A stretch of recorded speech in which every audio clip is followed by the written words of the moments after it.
Thanks for staying with us. In tonight's BS Report, End Zone host Fox Sports 1670's Bill Shanks is talking about the Falcons and their narrow win over the Raiders this weekend, making them 6-0 for the first time in franchise's history. Can they keep it up? Here's Bill to tell us.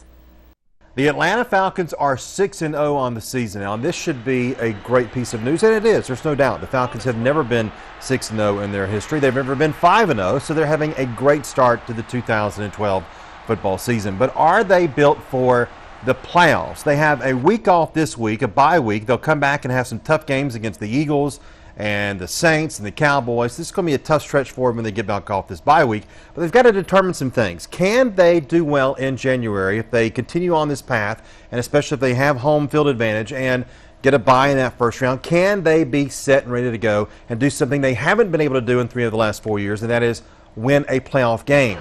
That's the key to this season. Doing great in the regular season, that's nice and everything, but the Atlanta Falcons fans are ready for some playoff wins. And, of course, the Super Bowl. That is the main goal for this football team. Now, the biggest thing probably keeping this team from being the best team, even with that record, the best team in the NFL, 2 things that Mike Smith, the head coach of this team, said that he wanted to do when he first took the job 5 years ago. Run the football and stop the run. The running game on offense has got to be better. Michael Turner has just not been what he has been in the past for this football team, and they've got to get a better push from the offensive line, a line of scrimmage that is doing well in pass protection for quarterback Matt Ryan, but they have not been very good at run blocking so far. They have got to get better. Look, the Falcons have a lot of weapons. Matt Ryan, a good quarterback. Tony Gonzalez, the best tight end probably in the history of the sport, plus Roddy White, Julio Jones, Harry Douglas, a great group of receivers. But if that's all they've got, if they don't have a running game, then everybody's going to know exactly what they do every week. They're going to know they're going to pass the ball, which could lead to more interceptions, more turnovers. But if you have a balanced attack like a running game with Michael Turner,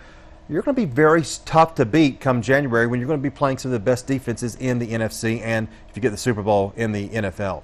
So that's what they've got to do. They've got to improve that running game, plus they've got to be better against the run. Now, this could be helped by Corey Peters, a defensive tackle who should be back in a couple of weeks, maybe even when they get back to play Philadelphia. Corey Peters, their defensive tackle, who's been one of their best players on the line of scrimmage for the defense the last couple of years. He's been out with a foot injury, could be back, and that could help that line a great deal. The Falcons are a very good team, and look, I'm euphoric over this start. They have been very good so far, but these last 3 weeks against Carolina, Washington, and Oakland, they've squeaked out victories. Now, it's good to win games that you may not be at full strength at and still able to win football games, but when you play tougher opponents like in January, you're going to have to play almost perfect football. You're going to have to be balanced on both sides, offense and defense, and especially running the football. This could be a very fun couple of months for this Atlanta Falcons team, but what's going to happen if they go 14-2 and lose in the first round? Be the same thing all over again. Fans want playoff victories, and this week is the chance for them to prepare for what could be the most important stretch run in Falcons history.